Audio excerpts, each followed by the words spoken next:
स्वागत है आप सभी का एक नए वीडियो में जिसमें हम बात करेंगे भौतिक विज्ञान या आपके विद्युत की महत्वपूर्ण इकाइयों के बारे में। ठीक है, ये आपका पार्ट 5 है जिसमें कि सारे टॉपिक लगभग कवर कर दिए गए हैं और ये आपकी क्लास नंबर भी 5 है। ठीक है, बाकी क्लास आप देख लीजिएगा जो कि बिल्कुल फ्री हैं। और सब्सक्राइब कीजिए अगर आप नए हैं तो, और इस चैनल को अच्छे से लाइक कमेंट कीजिए और शेयर कीजिए इस चैनल को ताकि और लोग हमसे जुड़ सकें। मैंने सोचा था कि 200 के ऊपर होंगे तो मैं नया वीडियो लेकर आऊँगा और लेकर आ गया हूँ। कुछ कारणों मैं लेकर नहीं आ पा रहा था नया वीडियो और क्लास नहीं ले पा रहा था क्योंकि ट्रांसफ़र को चलते और कुछ चीज़ों को चलते दिक्कतें थी, बट अब वो चीज़ें हो चुकी हैं। तो रेगुलर वीडियो आएंगे, आप मन लगा के पढ़िए। ठीक है, आपकी परीक्षा के लिए और जो कंपटीशन एग्ज़ाम देने वाले हैं या दे रहे हैं, तैयारी करें, उनके लिए भी बहुत ज़रूरी चीज़ें हैं, उनको भी ये भेजिए। ठीक है, चलिए शुरू करते हैं। पहली हमारी इकाई यहाँ पर है आपकी द्रव्यमान। ठीक है, द्रव्यमान क्या होता है, परिभाषा देख लीजिए। द्रव्यमान प्रतीक m है, एक आयामहीन मात्रा है जो किसी कण या वस्तु में पदार्थ की मात्रा को दर्शाता है। पदार्थ की मात्रा को दर्शाता है। अंतर्राष्ट्रीय प्रणाली SI में द्रव्यमान की इकाई किलोग्राम है। ठीक है, ये हो गई परिभाषा। सरल शब्दों में आप जानते हैं मैं बहुत सरल शब्दों में समझाता हूँ जो कि शायद आपको कहीं ना मिले उतने सरल शब्दों में। ठीक है, तो चलिए सीखते हैं सरल शब्दों में कि ये होता क्या है। आपने परिभाषा देख ली, परिभाषा आपने रटी है, आप लिख लो जो भी है ना। चलिए आगे चलते हैं, देखते हैं। देख सकते हैं आप यहाँ पे मैंने एक उदाहरण लिया है एक बोतल का। ठीक है, पानी पीने वाली बोतल। ठीक है, इस बोतल में देखिए पानी भरा जा रहा है, ये पानी आ रहा है। इस बोतल को इस बोतल को जो है ना, आप खाली पदार्थ की आउटर लेयर समझ लीजिए। कोई भी पदार्थ है उस, ये जैसे कि मान लीजिए कि एक घर है ना, वो घर कैसे कहलाएगा, चारों दीवारें होंगी तब घर कहलाएगा, है ना। इस तरीके से हर एक पदार्थ बना है। ठीक है, जिसके अंदर कुछ ना कुछ मटेरियल जो है भरा हुआ है ना, कुछ ना कुछ तो भरा हुआ है। उसी तरीके से ये बोतल भी है ना। अभी जब तक ये खाली थे इसके अंदर हवा भरी हुई थी, अब इसको पानी से फिल किया जा रहा है, भरा जा रहा है। ये फुल हो जाएगी, यहाँ तक फुल हो जाएगी। ओके, कहाँ तक, यहाँ तक फुल हो जाएगी, फिर इसका ढक्कन ऐसे लगा दिया जाएगा। ठीक है, अब ये बताइए मुझे, इस पानी की मात्रा जो है इस बोतल के अंदर ही क्या कहलाई, इस बोतल का कुल द्रव्यमान कहला गई। ठीक है, अब ये जो द्रव्यमान है ये क्या है, पानी की मात्रा। देखिए पानी की मात्रा, इसी तरीके से किसी भी पदार्थ में, चाहे वो लोहा हो, लकड़ी हो, कुछ भी हो, उसमें पदार्थ की मात्रा। ठीक है, जिस तरीके से हमने पदार्थ की मात्रा यहाँ पे क्या है, पानी है। ठीक है, पानी भर लिया बोतल के अंदर, तो इस बोतल के अंदर पदार्थ की मात्रा, कौन से पदार्थ की, पानी की। ठीक है ना, जल की मात्रा क्या कहला गई, इसका द्रव्यमान कहला गई। आई होप वो आपने समझ लिया होगा। ठीक है, बहुत ही सरल उदाहरण से मैंने समझाया है यहाँ पे। पदार्थ की मात्रा, कुल कितना भरा हुआ है उसके अंदर। ठीक है ना, इस चीज को हम द्रव्यमान कहते हैं। ठीक है, अब द्रव्यमान और भार में अंतर होता है। आप दोनों को एक जैसा मान रहे हो, अगर आप नहीं जानते हो तो आज आपका क्लियर हो जाएगा। ठीक है, ये चीज। चलो देखते हैं अभी भार के बारे में, भार क्या होता है। ठीक है, चलिए अब भार देखते हैं। भार की परिभाषा क्या है, देखिए भौतिकी में किसी वस्तु पर पृथ्वी, है ना, पृथ्वी द्वारा लगाए गए गुरुत्वाकर्षण बल के मान को ही भार कहते हैं। ठीक है, देखिए जैसे हम लोग चल पा रहे हैं, ये सब किसकी वजह से, गुरुत्वाकर्षण की वजह से। बहुत ही बेसिक चीज़ है, सभी जानते हैं। ठीक है, पृथ्वी हमें या किसी भी पदार्थ को, किसी भी वस्तु को अपनी ओर खींचती है ग्रेविटी की वजह से, गुरुत्वाकर्षण की वजह से। ठीक है ना, तो ये पृथ्वी के द्वारा मतलब पृथ्वी के द्वारा क्या किया जा रहा है, हम पर, किसी वस्तु पर एक बल लगाया जा रहा है। उसको क्या बोलते हैं हम लोग, गुरुत्वाकर्षण बल लगाया जा रहा है, बोलते हैं गुरुत्वाकर्षण बल है। ठीक है, उस बल के कारण जो भी है हमारे भार आता है। ठीक है ना, हम ये भार क्या है, एक बल है जो कि पृथ्वी अपनी ओर खींच रही है। ठीक है, तो इस बल को भार कहते हैं। ठीक है, अब सरल शब्दों में, परिभाषा तो सीख ली, अब सरल शब्दों में बताता हूँ। अभी आपने वो बॉटल का उदाहरण देखा ना, ये बॉटल था, भर गया था। ठीक है। अब इसमें जो भी पानी भरा होगा, मैं नहीं जानता कितना पानी है, 1 लीटर पानी है, जितना पानी है, पर पानी भरा है, वो क्या है, द्रव्यमान है। भार क्या है अब, है 1 लीटर नहीं, 1 लीटर द्रव्यमान नहीं, भार नहीं है। देखिए इसको तौलेंगे 1 किलोग्राम आएगा, अगर आएगा तो वो क्या है, वो क्या है आपका द्रव्यमान है, किलोग्राम, ठीक है ना। लेकिन यहाँ पर भार की बात की गई है। अब इस बॉटल पर पृथ्वी कुछ ना कुछ तो भार लगाएगी, है ना, कुछ ना कुछ बल से इसको खींचेगी अपनी ओर, वही क्या कहलाएगा, भार, ठीक है। अब पहले क्या था, इसका भार कैसा था, कम था क्योंकि ये खाली बोतल था। अभी भार बढ़ गया है क्योंकि इसमें पानी भर गया, पदार्थ की मात्रा आ गई है कि नहीं आ गई, बिल्कुल आ गई है। अब देखिए और सरल मैं करता हूँ, कैसे समझ में आएगा आपको, ठीक है। फिर एक और उदाहरण दूंगा, अच्छे अच्छे देखो बताता हूँ। ये देखिए एक खाली स्लाइड ले ली मैंने, बना ली। अब देखिए ये है आपकी पृथ्वी, ठीक है ना, अर्थ, ओके। और ये है चंद्रमा, ठीक है, मून। अब आप जानते हैं कि पृथ्वी पर आप यहाँ पर खड़े हुए हो, आप पर पृथ्वी भार लगा रही है। यहाँ पर अगर आपका वेट 60 kg है, ठीक है, भार को भी अपन लोग केजी में ही लेते हैं, तो 60 kg है। और फिर यहाँ पर चंद्रमा पर आप अच्छे से जानते हैं, चंद्रमा पर गुरुत्वाकर्षण बल का मान कम है, स्पेस पे तो है ही नहीं, गुरुत्वाकर्षण बल का मान चंद्रमा में कम है, ओके। तो यहाँ से 20% कम है, कितना है, 20%। मैं भी 20% निकालने पे नहीं आऊँगा कि 20% कितना होता है, ठीक है, हालांकि सिर्फ 12 ही रह जाएगा, तो अगर माइनस करेंगे इससे तो 48 ही बचेगा, ठीक है।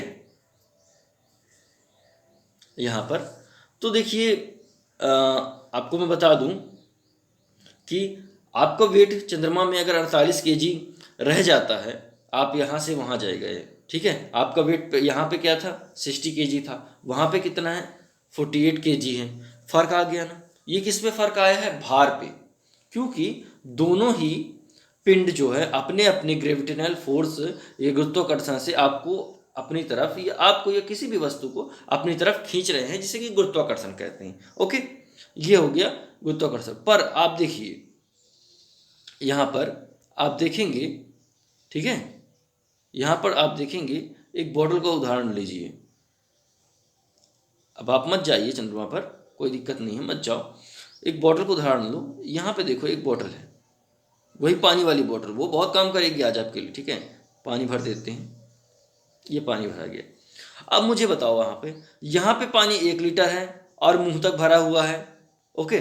चंद्रमा पे लेके जाओ, चंद्रमा पे लेके चले गए, अब क्या ये बॉटल आधा खाली हो जाएगा क्या, आधा खाली हो जाएगा, द्रव्यमान कम हो जाएगा क्या इसका, बिल्कुल नहीं, बिल्कुल नहीं। यदि यहाँ पर 1 kg का है, 1 लीटर भरा हुआ है और 1 kg का है, तो चंद्रमा पर ये घट जाएगा, कितना रह जाएगा, ये 800 ml ही, सॉरी 800 ग्राम ही बचेगा, ओके, 800 ग्राम बचेगा। पर क्या 800 ये लीटर, वो सॉरी मिलीलीटर बचेगा क्या, ऐसा नहीं होगा। ये तब भी क्या होगा, फुल ही होगा, वहाँ पर फुल ही रहेगा।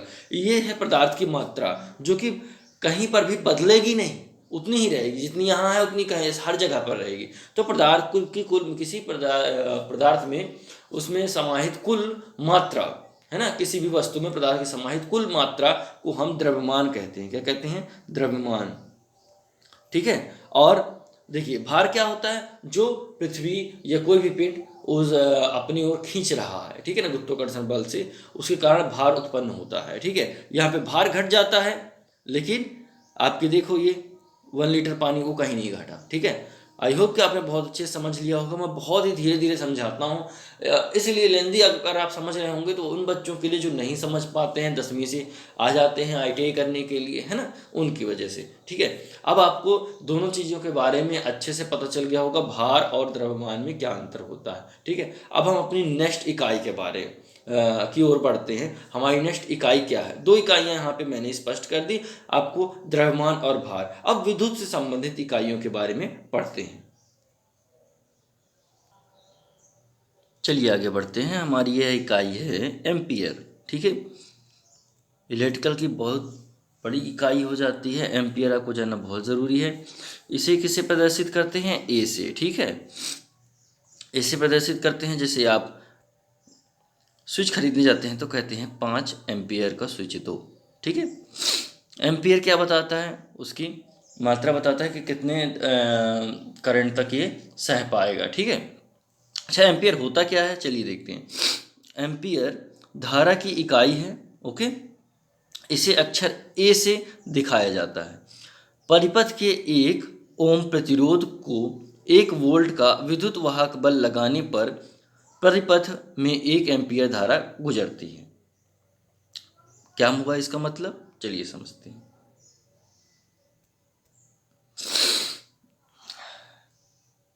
यहाँ पर देखिए, इसका मतलब ये है कि ये एक चालक ले लीजिए, कोई भी कॉपर का कंडक्टर, ठीक है, तार। अब इसमें क्या हो रहा है, आपका विद्युत वाहक बल कुछ ना कुछ लग रहा होगा, ईएमएफ। ये सब चीज़ें मैंने अपने पुराने वीडियो में बहुत अच्छे समझाई हैं कि ईएमएफ क्या होता है, वोल्टेज क्या होता है, करंट क्या होता है आपका, और रेजिस्टेंस क्या होता है, प्रतिरोध क्या होता है। तीनों के बारे में बहुत सरल तरीके से मैंने समझाया हुआ है। अगर नहीं देखे हैं तो वो वीडियो ज़रूर देखिए, ठीक है, क्लास 4। अब चलिए आगे बात करते हैं ईएमएफ, ठीक है। वह फोर्स जो इलेक्ट्रॉन्स को आगे ले जाने में मदद करेगा, ओके, इस तार में, ठीक है। अब चलिए देखते हैं, ये जब आगे ले जाने, सॉरी ये पूरा ही मिट गया, ये देखिए इस तार में आगे ले जाने में मदद करेगा, ये भेजेगा ईएमएफ। तो कितना होना चाहिए ईएमएफ, 1 वोल्ट, ठीक है। मान कितना है, 1 वोल्ट। 1 वोल्ट ईएमएफ हमने इस तार पर लगाया, ओके। 1 वोल्ट ईएमएफ लगाने पर, ठीक है, क्या हुआ, 1 ही ओम का ये रेजिस्टेंस का तार था, 1 ओम का रेजिस्टेंस का तार था। इससे इस ए पॉइंट से बी पॉइंट तक धारा बह गई, आ गई, ठीक है। तो ये किसके, देखो 1 एम्पियर सॉरी 1 ईएमएफ या 1 वोल्ट लगाने पर, ठीक है, 1 वोल्ट लगाने पर 1 ओम रेजिस्टेंस के खिलाफ जा करके वो जो धारा है वो ए पॉइंट से बी पॉइंट तक आ गई, तो हम मानेंगे कि वह धारा कितनी थी, 1 एम्पियर। आई होप आप समझ में आ गया होगा आपके, 1 एम्पियर किसे कहा है हमने, ठीक है। अब इकाइयां आपने जान ली कि क्या था, ठीक है। इसे किससे प्रदर्शित करते हैं हम, 5 एम्पियर मतलब ए से, ठीक है। लेकिन लिखते कैसे हैं, देखो एक होता है पहचान, इसको पहचानते आई से हैं, और मात्रा बताते हैं ए से, ठीक है। आगे समझ में, जिस तरीके से हम दूध नापते उसके पतीले से हैं, ठीक है, वो जो होता है ना नापने वाला, कुछ इस तरीके से होता है, डाल करके दे देते हैं वो लोग। तो ये पतीला क्या हो गया, ये मान लीजिए आई की तरह हो गया, ठीक है, जिससे हम इसको नापा जाता है।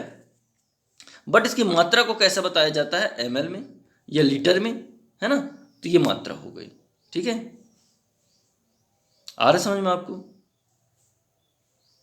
अब आई बराबर, समझ गए हो ये चीज़ें। अब मैं इसका आपको एक सूत्र के फॉर्म में बता देता हूँ। 1 एम्पियर बराबर, चलो 1A लिखो, 1 एम्पियर बराबर लिखो 1 वोल्ट बटे क्या, 1 ओहम, है ना। ये आपका क्या आ गया, इसका एक सूत्र स्थापित हो गया, ठीक है।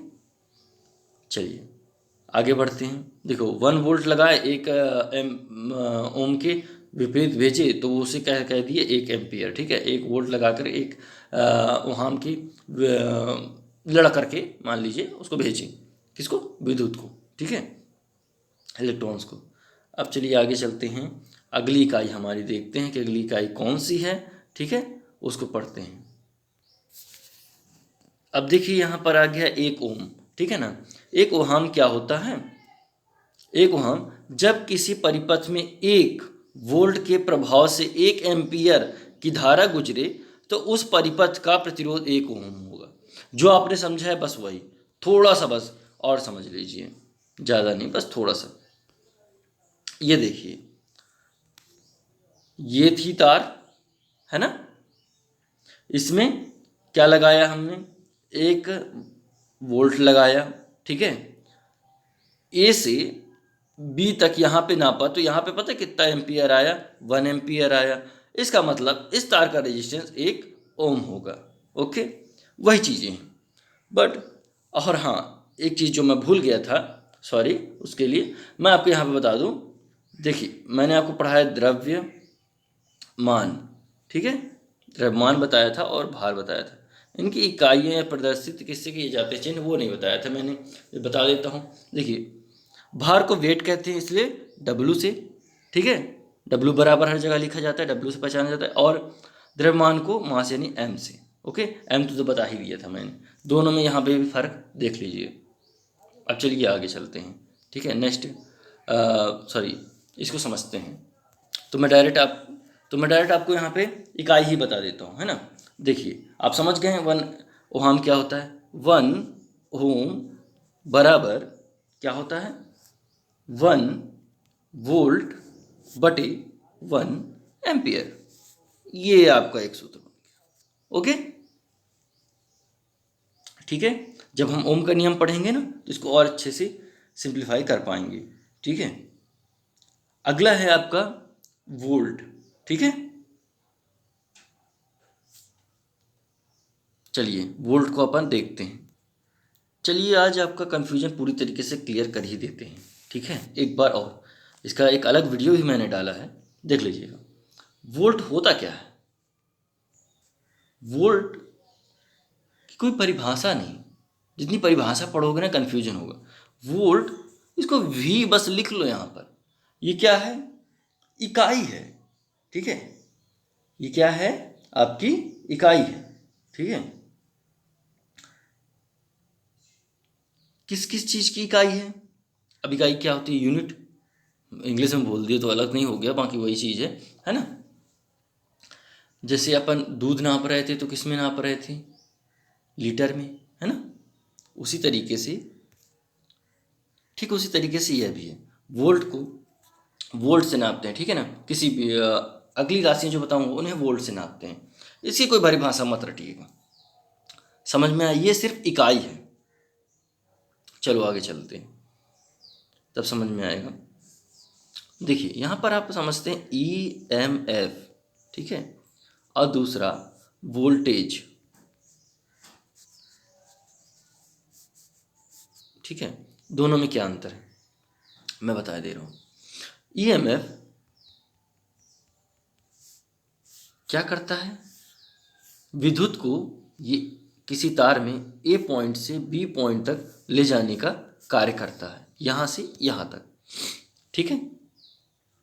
इसके बिना विद्युत आगे चल ही नहीं सकती। अब विद्युत क्या है, इलेक्ट्रॉन्स का प्रवाह ही विद्युत है ना। ये यहाँ से यहाँ तक। अब वोल्टेज क्या है, समझिएगा, बैटरी से समझाता हूँ, ठीक है। ये एक बैटरी है, प्लस और माइनस। यहाँ देखिए, ये एक बल्ब का सिंबल होता है इलेक्ट्रिकल में, ऐसा लगा हुआ है, ठीक है, जगह नहीं थी ऊपर इसलिए यहाँ बना दिया। अब दोनों जुड़े हुए हैं, ये जोड़ देते हैं तो बल्ब जलेगा, नहीं जुड़े होंगे तो नहीं जलेगा, सीधी सी बात है। ये नहीं जुड़े होंगे तो नहीं जलेगा। अगर हमको इसको जलाना है तो जोड़ना पड़ेगा, यानी सर्किट कंप्लीट करना पड़ेगा। सर्किट कैसे कंप्लीट होगा, देख लीजिए जरा।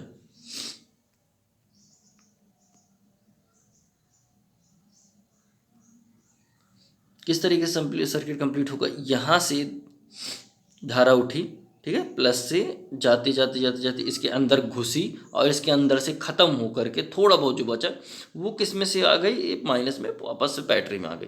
तो इस तरीके से ये जहाँ से गया वहीं से वापस आ गया, तो सर्किट कंप्लीट हो गया। इसे क्या कहते हैं, सर्किट कंप्लीट होना।